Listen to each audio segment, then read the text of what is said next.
It's been nearly 7 years since a mainline Kirby game has appeared on a Nintendo console. Return to Dreamland marks something of a turnaround for the pink puffball, showing the potential of Kirby's gameplay formula that can not only celebrate the past, but mix things up enough that they felt fresh. And with Triple Deluxe and Planet Robobot taking the series to new heights on the 3DS, it feels like it's all come full circle now that Kirby Star Allies is releasing on the Switch. The question is, does Kirby's adventure change things enough to keep fans coming back, or has this formula become a bit stale?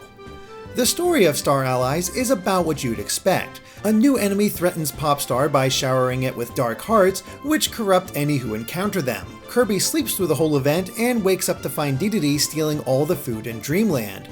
Setting out to stop him, Kirby eventually discovers the greater crisis and attempts to set things right. Now, while there are some fun surprises to be seen, it never quite matches the ideas in Triple Deluxe and Planet Robobot. This time around, the big new gimmick is that Kirby can toss friend hearts at certain enemies and they will join his team, helping to solve puzzles and fight anything that comes your way.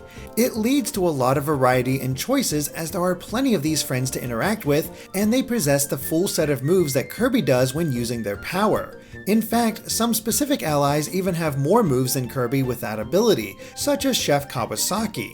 The concept is taken a step further thanks to the idea of combining powers such as fire and sword, or lightning in the new staff, or even fighting being able to toss friends around the stage. Experimenting with the different abilities is naturally fun. By all accounts, this should have led to a complete home run. One of the things I loved about Planet Robobot was how the armor was integrated into levels. It felt like an extension of Kirby's abilities rather than just a bonus for a portion of the gameplay. It always introduced something new. Combining abilities had the potential to do just that, and for a large portion of the game, it does. But eventually, I felt like I had seen all the game's tricks.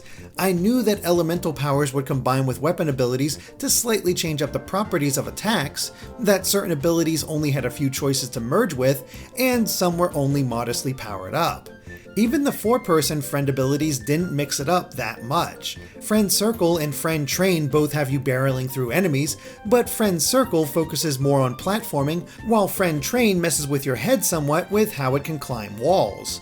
Friend Bridge is mostly used for puzzles, and Friend Star turns the game into a kind of shooter and is probably the best of this set. I knew what to expect from them all very quickly, and that in itself is not bad. The familiarity ensured that I knew what to do at all times. The problem was that the game felt like it ran out of ideas for what to do with these powers. I was still having fun, it just wasn't exciting me in the same way that past Kirby games had.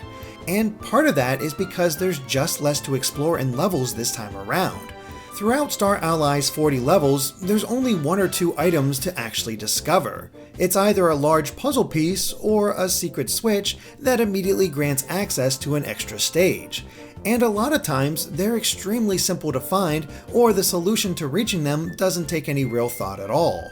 There are exceptions, but the exploration just felt weak this time around. A major highlight, however, was the bosses. There are so many in this game, ranging from original ideas, to returning favorites, to variations on ones you've already fought. Each one was a lot of fun to fight, though admittedly some went down pretty quickly. But that kinda tied into an idea of the combinations that I really enjoyed. Enemies were affected by different elements. If one's on fire, then water or ice will quickly defeat it. If one's in water, then electricity or ice could be the key. It's a basic idea, but it's implemented really well, especially in boss fights where working together with this idea could make them especially satisfying. And working together is key. The game is perfectly playable in single player. The AI is really smart and can help you out in pinches. They even pick up on context when puzzles need to be solved. But the problem with that is it makes an already easy game even easier. Star Allies is one of the least challenging games in the series, with only 1 extra mode really offering anything in terms of real difficulty. Now, this isn't a bad thing to me. Kirby games are meant to be simple, but the addition of CPUs during single player makes an easy series even less difficult. Now, you don't need to keep them around for a good portion of the game, but if you didn't, you would be missing out on what makes it unique and fun in the first place.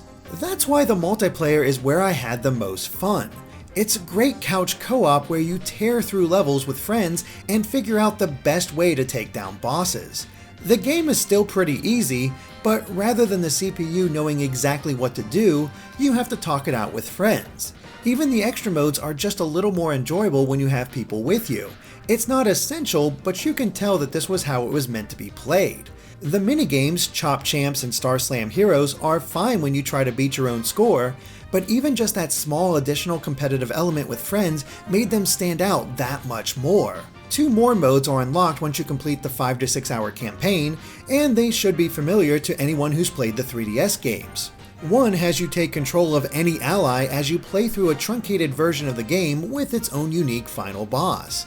There's less health items, but it's not that much more difficult than the main campaign. There is some replayability though, as it keeps track of your time beating it with each friend, including the dream friends that you can unlock. The other mode is where you'll find the greatest challenge, as this new take on the arena allows you to adjust the difficulty. And though it starts out simple, the final difficulty is where I was absolutely challenged the most, as I've yet to actually beat it. I got close in multiplayer, but alone, it felt especially rough.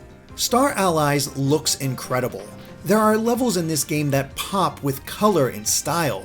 While none of the themes are especially unique, they are good takes on classic concepts. And naturally, it still looks great in handheld mode. But my favorite part of the style was actually the world maps. Each world had its own style and really showed the progression in just how much of a threat this new enemy was, starting with Dreamland, then all of Popstar, and eventually the Galaxy. It was a more understated style of storytelling through gameplay that I enjoyed.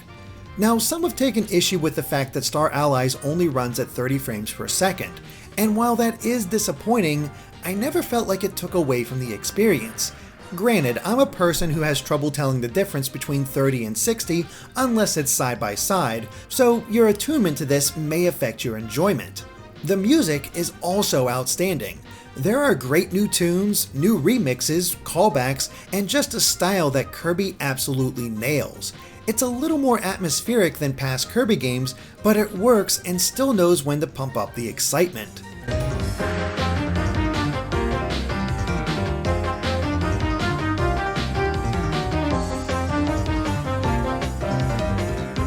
Star Allies also has a wonderful moment involving the HD Rumble, but I'll let you discover that for yourself.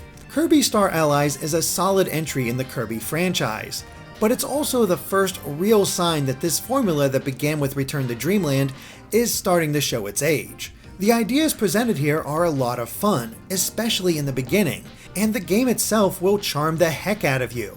Newcomers with an interest are very likely to enjoy it, but those of us who have been with Kirby for a while have seen most of these tricks before, and done better.